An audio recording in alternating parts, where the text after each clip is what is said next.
தனுஷ் படம் ஹிட் ஆச்சுன்னா கண்டிப்பாக நம்ம படம் ஹிட் கொடுக்கணும்னு ஆசைப்படுவார் சிம்பு படம் ஹிட் ஆச்சுன்னா பரவாயில்ல, சிம்பு ஹிட் அப்ப நம்ம ஒரு படத்தை ஹிட் கொடுக்கணும். அதுதான் ஆரோக்கியமான போட்டி. இவங்களுக்குள்ள போட்டி இருக்கே தவிர பொறாமைகள் கிடையாது. சிம்பு இன்னைக்கு வந்து விட்ட இடத்தை பிடிச்சிட்டாரு. தக் லைஃப்ல அவருடைய ரேஞ்ச் கேரக்டர் வேற லெவல்ல. கமலஹாசனே தூக்கி சாப்பிட்டு போற அளவுக்கு அவருடைய கேரக்டர் பெர்ஃபார்மன்ஸ் இருக்கு. அதான் வந்தா ராஜாவா தான் வருவேன்ற ஒரு டயலாக் இருக்கும். அதுக்கு ஏத்த மாதிரி ராஜாவா வந்துட்டாரா? எனக்கு தெரிஞ்ச கண்டிப்பாக ஃபர்ஸ்ட் டே மட்டுமே ஒரு 100 கோடியை அழுட்டு போறதுக்கான வாய்ப்புகள் நிறைய இருக்கு. கமலுடைய விக்ரம் படத்தினுடைய கலெக்ஷன் 450 கோடி இருக்குல்ல, அதை இந்த படம் உடைச்சிட்டு கிராஸ் பண்ணி போகும். அந்த கன்னட இஷ்யூ உண்மையிலே கர்நாடகால வந்து தக் லைஃப் படம் ரிலீஸ் ஆகுமா? கமல் பேசுறது என்ன தவறு இருக்கு? அன்பு எப்போதுமே மன்னிப்பு கேட்காதுன்றார். அது கேட்கவும் மாட்டாரு, கேட்கவும் கூடாதுன்னு நான் சொல்ல வரேன். நான் அடுத்த தளபதி சிம்பு தான், அடுத்த தலை சிம்பு தான், அடுத்த உலக நாயகன் சிம்பு தான் அப்படின்னு பேசிட்டு இருக்காங்க. ஆனா இப்படி சொல்லலாம், சிம்பு எடுத்து யாராவது பிடிப்பாங்களா அப்படின்ற அளவுக்கு அவர் பேச போறதுக்கு அவரு போவார். அக்கார்ட் வாய்ஸ் நேயர்களுக்கு வணக்கம். நான் உங்க சுஷீந்திரன். இன்னைக்கு நம்ம கூட இருக்க special guest cinema journalist Dindigul Venkatesh அவர்கள். வணக்கம் சார். வணக்கம். எப்படி இருக்கீங்க? நல்லா இருக்கு சார். தனுஷ் அவர்கள் வந்து ஒரு பக்கம் போயிட்டு இருக்காரு, பயங்கரமா ஷைன் ஆயிட்டு இருக்காரு, அடுத்தடுத்த படங்கள் கமிட் ஆயிட்டு இருக்காரு. இந்த பக்கம் வந்து எஸ்டிஆர் அவர்கள் மீண்டும் ஃபார்முக்கு வந்துட்டாரு, கலக்கிட்டு இருக்காரு, கெட்டப்ல வேற லெவல்ல இருக்கு, அப்டேட் மேல அப்டேட் கொடுத்துக்கிட்டே இருக்காரு. ஃபேன்ஸுக்கு பயங்கர உற்சாகமா இருக்கு.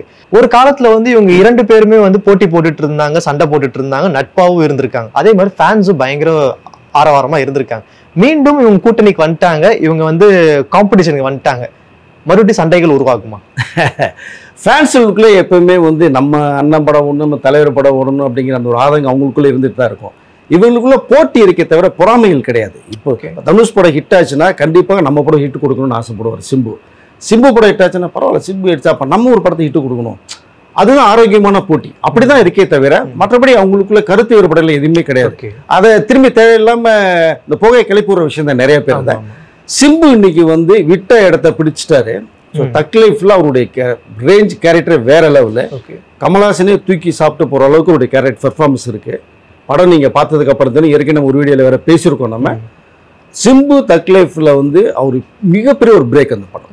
இதற்கு பிறகு வந்து பாத்தீங்கன்னா மணிரத்னமே வந்து சிம்பு வச்சு ஒரு படம் பண்றதாவும் ஒரு ஸ்கிரிப்ட் ரெடி பண்ணிட்டு இருக்காரு.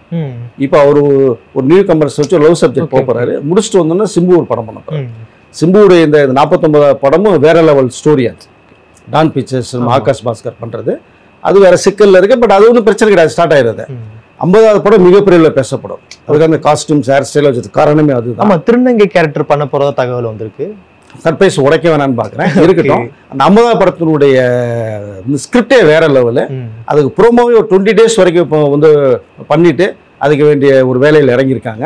அதற்கு பிறகு 51வது படம். ஸோ அஸ்வத் மாரிமுத்து வேற லெவல் அந்த படம். ஓகே. ஸோ 3 படமே பார்த்தீங்கன்னா சிம்பு வேற கோணல்ல இருக்கும்.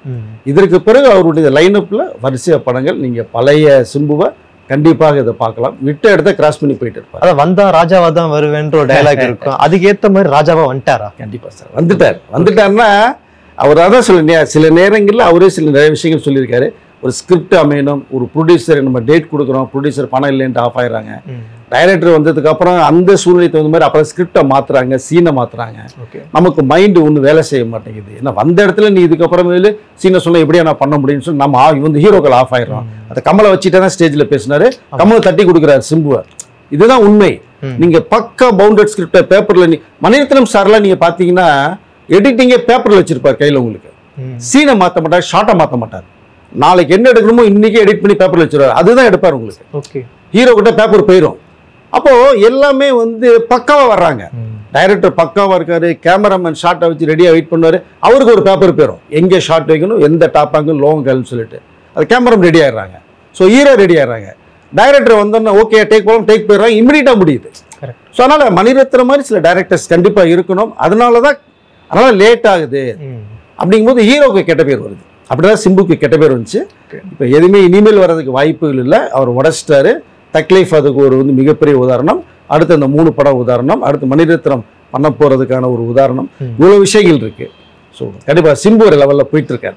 ஸோ தக் லைஃப் படம் வந்து ஜூன் 5ஆம் தேதி ரிலீஸ் ஆக போகுது. ஆல்ரெடி வந்து ஓவர்சீஸ்ல வந்து புக்கிங்ஸ்ல ஓப்பன் பண்ணிட்டு அங்கேயும் சேல்ஸ் ஆயிடுச்சுன்றாங்க. இங்கேயும் வந்து புக்கிங்ஸ்ல ஓப்பன் பண்ணிட்டாங்க. ஆல்மோஸ்ட் ஃபர்ஸ்ட் டே வந்து ஃபுல் ஆயிடுச்சு சார். எப்படி போகுது புக்கிங்ஸ்லாம்? எனக்கு தெரிஞ்ச கண்டிப்பாக ஃபர்ஸ்ட் டே மட்டுமே ஒரு 100 கோடியை அழுட்டு போறதுக்கான வாய்ப்புகள் நிறைய இருக்கு சார். ஏன்னா கமலுக்கு ஒரு மாஸ். ஸோ சிம்புக்கு வந்து நிறைய விஷயங்கள் பண்ணியிருக்காரு. ரெண்டாவது மணிரத்னம், அதுக்கு நீங்கள் பார்த்தீங்கன்னா ஃபேமிலி ஆடியன்ஸ், அவருக்குன்னு ஒரு ஆடியன்ஸ் இருக்காங்க. ஃபஸ்ட்டு டேயே ஃபேன்ஸை தவிர ஃபேமிலி ஆடியன்ஸ் உள்ளே போவாங்க உங்களுக்கு. ஸோ அப்படிங்கும்போது இந்த 3 பேரும் சேரும் போது கண்டிப்பாக ஃபர்ஸ்ட் டே 100 கோடியை கிராஸ் பண்ணிட்டு போகும். எனக்கு தெரிஞ்சு கமலுடைய விக்ரம் படத்தினுடைய கலெக்ஷன் 450 கோடி இருக்குல்ல, அதை இந்த படம் உடச்சிட்டு கிராஸ் பண்ணி போகும். 500 கோடியை கண்டிப்பாக மினிமம் தாண்டும் அப்படிங்கிறது என்னுடைய டார்கெட். ஓகே சார், அப்படி பார்த்துட்டு இருக்கும்போது தக் லைஃபோட ஆடியோ லான்ச்ல வந்து நிறைய விஷயம் நடந்துச்சு. கமல் அவர்கள் தான் ஹீரோ, இன்னொரு ஹீரோ சிலம்பரசன். பட் இருந்தாலும் அரங்கமே அதிர்ற மாதிரி சிலம்பரசனுக்கு தான் வரவேற்பு பயங்கரமா கிடைச்சது. நிறுத்தவே இல்லை. எனக்கு தெரிஞ்சு அந்த மாதிரி ஒரு சத்தம்லாம் வந்து தல அஜித்குமார் பேர் சொல்லமோ வந்திருக்கும், தளபதி பேர் சொல்லமோ வந்திருக்கும். ஆனா சிலம்பரசனுக்கு அந்த மாதிரி ஒரு 1.5 நிமிஷம் சத்தம் சார். எப்படி பாக்குறீங்க? இல்லை, அதுதான் அந்த ஸ்டேஜில் வரும்போது ஒரு மாஸ் வந்து அது தெரிஞ்சது நமக்கு. அது இது கமலே வந்து நிறைய விஷயங்கள் முன்னாடியே ஒரு விஷயத்தை வேற மக்கள்கிட்ட வந்து கன்வே பண்ணிட்டார். சிம்புவுடைய லெவல் வேற மாதிரி இந்த படத்துல விளையாடி இருக்காரு. ரெண்டாவது அவருடைய கெட்டப்பு, அவருடைய இன்னைக்கு உள்ள இந்த பிஹேவியர் ஸ்டைல் எல்லாமே மாறுச்சு இல்லைங்களா. எப்பயுமே ஒரு சின்ன விஷயம் தவறுதலா பேசிட்டு இருக்கும்போது அதை உடைச்ச ஒரு விஷயம் நல்ல விஷயம் வரும்போது அங்கே ரெஸ்பான்ஸ் நல்லா இருக்கும். அப்படிதான் என்னுடைய ஸ்டேஜில் அவருடைய ரெஸ்பான்ஸ். இப்போ கூட பார்த்தீங்கன்னா மலேசியா, ஸ்ரீலங்கா, துபாய் போயிருக்காங்க. இப்போ ப்ரொமோஷன் போயிருக்காங்க. 3ஆம் தேதி தான் இங்கே வர்றாங்க. 5ஆம் தேதி படம் ரிலீஸ். 5ஆம் தேதி அன்னைக்கு அவர் ஆடியன்ஸோட சிம்பு படம் பார்க்குறாரு. ஸோ அவருக்குள்ள ரெஸ்பான்ஸ் இப்போ வந்து ரொம்ப நல்லா இருக்கு. அவர் கொஞ்சம் கேப் விட்டதுனால தான் மற்றவர்கள்லாம் உள்ளே வந்தாங்க. சிவகார்த்திகேயன் அவங்களாம் உள்ளே வந்துட்டாங்க. இப்போ இவர் கொஞ்சம் வேணாண்டான்னு சொல்லி கண்ணை முடிச்சு ஓட ஆரம்பிச்சிட்டாரு. இப்போ குதிரை மாதிரி ஓட ஆரம்பிச்சிட்டாரு இல்லையா. ஸோ அதுக்குள்ளே நல்ல அதை நீங்கள் சொன்னது மாதிரி அந்த ஒரு 2 நிமிஷம் வந்து அடித்த கிளாப்ஸ் சிம்புக்கு உள்ள அந்த ஒரு மரியாதை ரெஸ்பான்ஸ் வந்து ரொம்ப ஹெவியாக இருந்தது. படத்துலேயும் அவருடைய கேரக்டர் பார்த்ததுக்கு அப்புறமேலு ஆடியன்ஸ் மனசில் கண்டிப்பாக நிற்பார்.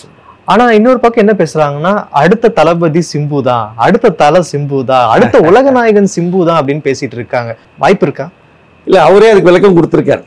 ஒரு உலக நாயகன்னா கமல் சார் தான். அந்த இடத்த பிடிக்கிறது சாதாரணமாக அவர் பிடிக்கல, ரொம்ப கஷ்டப்பட்டு வந்தாருன்றாங்க. சிம்புக்குன்னு ஒரு இடம் இருக்கு. அந்த இடத்த தக்க வச்சு அதுக்கு மேலே தான் அவர் பாப்பாரே தவிர இந்த இடத்துக்கு வரணும் அவர் ஆசைப்பட மாட்டேன்ட்டார். ஆசைப்பட விரும்பலன்ட்டார். யாரும் யாரோடையும் கம்பேர் பண்ண வேண்டாங்கிற விஷயத்தையும் சிம்பு உடைச்சிருக்காரு தான். இதுதான் வந்து நிஜம். சிம்புக்கும் ஒரு ஸ்பேஸ் இருக்கு பார்த்தீங்களா, அதை தாண்டி அவர் போயிட்டு இருக்கணும். ஆனா இப்படி சொல்லலாம், சிம்பு எடுத்து யாராவது பிடிப்பாங்களா அப்படின்ற அளவுக்கு அவர் பேச போறதுக்கு அவரு போவார். அப்படி பார்த்துட்டு இருக்கும்போது அதே தக் லைஃபோட ஆடியோ லான்ச்ல வந்து கமல் அவர்கள் பேசின பேச்சுக்கு வந்து நிறைய கண்டனமும் தெரிவிக்கிறாங்க, இன்னொரு பக்கம் ஆதரவும் தெரிவிக்கிறாங்க. கர்நாடகா இஷ்யூ, அந்த கன்னட இஷ்யூ, உண்மையிலே கர்நாடகாவில் வந்து தக் லைஃப் படம் ரிலீஸ் ஆகுமா? இல்லை, அதுதான் அவங்க தான் கொஞ்சம் ரொம்ப, அதாவது கமலுடைய போஸ்டர் செருப்பால் அடிக்கிறாங்க. நம்ம சமல்கால் போட்டு உட்காந்து சாப்பிட்றது மாதிரி போஸ்ட் இலையை வச்சுக்கிட்டா டம்பு அடிக்கிறது மிக மிக தவறுதான ஒரு விஷயமா தான் என்னுடைய பார்வைக்கு தெரியுது. ஸோ கமல் பேசுறது என்ன தவறு இருக்கு, அவர் இருக்கிற ஃபேக்டர் சொல்லியிருக்காரு. பட் அவர் விஷயத்தை பேசுறாருன்னா அது நிஜம் இல்லைன்னா பேச மாட்டார். ஒரு விஷயத்தை பேசுறதுக்கு முன்னாடி அவர் வந்து 100 தடவை 1000 தடவை யோசிப்பார். பல புத்தகங்களை அவர் படிக்கக்கூடியவர். நிறைய வந்து அவர் இந்த நம்ம பிக் பாஸ்லாம் பார்த்தீங்கன்னா புக்ஸை ரெஃபரன்ஸ் கொடுத்துருக்காரு. இப்போ கமலை பற்றி நம்ம குறை சொல்ற அவர் பேசுறது இல்லைன்னா நம்ம ஆராய்ச்சி பண்ணணும். கமல் பேசுறது சரியா தப்பா அப்படிங்கிறத குறை சொல்றவங்க தான் ஆராய்ச்சி பண்ணணும். சாதாரணம் பேச மாட்டார். ஸோ அவர் என்ன சொல்ல வர்றாரு, தமிழ்ல இருந்து வந்தது கன்னட மொழி அப்படின்னு சொல்லியிருக்காரு. இதை எதிரில் உட்கார்ந்து சிவராஜ்குமார் ஆமோதிக்கிற மாதிரி தான் சிரிக்கிறாரு, கை தட்டுறாரு, ரெஸ்பான்ஸ் கொடுக்குறாரு, ஃபேஸ் ரியாக்ஷன் அப்படிதான் இருக்கு. இப்போ ஒரு போய் இன்னும் பெருசா குறையெல்லாம் சொல்ல விரும்பல. அவர் அங்கே பெங்களூர்ல போய் கூட பெரிய குறைகள் சொல்லல அவர் எதுவுமே, ஏன்னா தெரியும். இப்போ நீங்க வந்து ஃபார் எக்ஸாம்பிள் சொல்றேன், தமிழ் வந்து கிட்டத்தட்ட 3000 ஆண்டுகளுக்கு முன்னாடியே வந்ததா ஒரு தகவல் ஒன்று வருது நமக்கு. ரெண்டாவது பார்த்தீங்கன்னா இது வந்து தமிழ்ல இருந்து உருவானது தான் மலையாளம் அண்ட் தெலுங்கு அண்ட் கன்னடம்ங்கிறது நிஜம். இந்த ஆராய்ச்சியாளர்கிட்ட நீங்க போய் உட்காந்து கேட்டீங்கன்னா கண்டிப்பா அவங்க வந்து டீடைல்ஸ் கொடுப்பாங்க. இப்போ ஃபார் எக்ஸாம்பிளுக்கு ஒரு படத்தினுடைய கதை திரைக்கதை டைரக்ஷன் ஒருத்தர் பேர் போடுறாங்க. உங்க பேரு சுசின்னு வச்சுக்கலாம், கதை திரை டைரக்ஷன் சுசின்னு போட்டீங்கன்னா அந்த கதையை நீங்க உருவாக்குறது வந்து அதனுடைய மூலக்கதைன்னு ஒன்று இருக்கும். இந்த மூலக்கதை என்னோட திண்டுக்கல் வீடேஸ் கதையா இருக்கும். நான் உங்கள்கிட்ட ரைட்ஸ் கொடுத்துருவேன், நீங்க வச்சுங்கன்னு சொல்லி. அப்போ என்னோட கதையில இருந்து தான் நீங்க வந்து அதை எடுத்து உங்க ஸ்டைல் கொஞ்சம் மாத்திருப்பீங்க. அங்க சில சீனை மாத்தி இது எக்ஸாம்பிளாக சொல்லலாம். அப்போ நீங்க சில பழைய படங்கள் பாருங்க, இப்ப இருக்க சில படங்கள் பாருங்க, மூலக்கதைன்னு ஒருத்தர் பேர் போடுவாங்க, கீழே கதை திரைக்கதை போடுவாங்க. அப்போ அந்த மூலக்கதையிலிருந்து உருவானதுதான் இந்த படம். இப்போ நீங்க அது உரிமை கொண்டாட முடியாது. அப்போ என்னோட கதையில நீ எடுத்தீங்கன்னு சொல்றது என்ன தவறு இருக்கு? அது மாதிரி தான் இந்த மொழி வந்து மூலக்கதை மாதிரி மூலத்தமிழ் அப்படிங்கிற மாதிரி ஒரு விஷயத்த வந்து இப்ப பேசப்படுது. அங்கிருந்து வந்தது தான் நம்மளுடைய மலையாளம், தெலுங்கு, கன்னடம் அப்படிங்கிறது தான் நிஜம். இது நீ ஆராய்ச்சிகிட்ட போய் கேட்டுட்டு தவறு இல்லைன்னு சொன்னாங்கன்னா நீங்கள் கமல்கிட்ட கேட்கலாம். அன்பு எப்போதுமே மன்னிப்பு கேட்காதுன்றாரு. அது கேட்கவும் மாட்டார், கேட்கவும் கூடாதுன்னு நான் சொல்ல வரேன். நான் இன்னைக்கு ஒரு ஆதரவு தான் நிறைய வந்துட்டு இருக்கு. கன்னடத்தில் வந்து தக்லைஃப் ரிலீஸ் ஆகுது, ரெண்டாவது விஷயம் ஆச்சுன்னா அவங்களுக்கு ப்ளஸ்ஸு, ஆகலைன்னா நமக்கு வந்து மிஞ்சி போனால் கமலுக்கு என்ன ஒரு 20-25 கோடி ரூபா வந்து லாஸ் ஆகும். அவ்வளோதான். ஓடிடியில் என்ன வேணால் நீங்கள் பண்ணீங்க, படத்தை பார்த்ததில்ல கன்னடத்தில் நீங்கள். ஆனால் அவங்களுடைய படம் அடுத்த வருஷம் ரிலீஸ் ஆகணும்ல. இங்கே சீமான் அண்டு இந்த கிருஷ்ணகுமார் இவங்கெல்லாம் வந்து கரெக்டாக நம்ம நிற்கிறாங்க வெயிட்டாக. நீ படத்தை ரிலீஸ் பண்ணல 5ஆம் தேதி அப்படின்னா ஓமடம் ரிலீஸ் ஆகுது. So KGF 2, Kantara 2, so Kantara, இதெல்லாம் பெரிய பட்ஜெட்டில் தமிழ் இண்டஸ்ட்ரியை தெலுங்கு தமிழையும் வச்சு தான் அவங்க பெரிய பட்ஜெட்டில் படம் பண்ணிட்டு இருக்காங்க. இது பிரேக் ஆச்சுன்னா என்ன உங்களுக்கு நிலைமை? பல கோடியே லாஸ் ஆகும். அதெல்லாம் அவங்க சிந்திக்கணும். ஸோ அது மாதிரி இந்த தமிழ்ல இருந்து தான் கன்னடம் உருவான்னு சொன்னதில் வந்து கமல் பேசுனதுல தவறே கிடையாதுன்னா நான் சொல்லுவேன். நான் இதற்கு கமல்ஹாசனை பார்த்து நிறைய பேர் பொறாமப்படுவாங்க, நிறைய பேர் இன்ஸ்பிரேஷனாக எடுத்துப்பாங்க. ஒரு காட் ஆஃப் இந்தியன் சினிமா அப்படின்னு நம்ம சொல்லிக்கலாம். ஸோ அப்படி இருக்கிற கமல் வந்து மேடை ஏறி ஜோஜோ ஜார்ஜை பார்த்து நான் பொறாமப்பட்டிருக்கேன், நான் பொறாமைப்படும் நடிகர்ல அவரும் ஒருவர் அப்படின்னு சொன்னாரு. உடனே இந்த பக்கம் கண்ணு கலங்குறாரு. இன்னொரு பக்கம் வந்து STR கொடுத்த வரவேற்புக்கு கமல் உட்காந்து கை தட்டுறாரு. உண்மையிலே யார் தான் சார் இவர்? இல்லை, அதாங்க ஜீனியஸ். அதாவது அதுதான் சொல்றேன் இல்லையா, லெஜெண்ட் அப்படின்னா தன் அது கூட நடிச்சவங்களையும் வரவங்களையும் தூக்கி விட்டு அழகு பார்க்கணும். சிம்பு அழகு பார்த்துட்டார். எவ்வளோ விஷயங்கள்ல அப்பா பற்றி பேசினாரு, சிம்பு பற்றி பேசினாரு. இந்த படத்தினுடைய எதிர்பார்ப்பே சிம்புக்கு வந்து கமல் பேசுறது தான் உருவாயிருக்கு. சிம்பு மேலே தனி மரியாதை வந்தது காரணமே பார்த்தீங்கன்னா கமலுடைய ஸ்பீச். ஸோ அதனால வந்து இந்த படத்தில் ஈக்குவல் கொடுத்துருக்காருங்க. 3 ஃபைட் இருக்குங்க. கமலுக்கும் சிம்புக்கும் 3 ஃபைட் இருக்கு. இன்ட்ரோல் பேக்கு வந்து எந்த ஹீரோவுக்கு போகும், இல்லை சிம்புக்கு தான் இன்ட்ரோல் பேக்கு. ஸோ கிளைமாக்ஸ் நீங்கள் பார்த்துட்டு வந்தீங்கன்னா கிளைமாக்ஸே சிம்பு மேலே. சிம்பத்தியான கேரக்டர் சிம்பு கேரக்டர் இல்லை.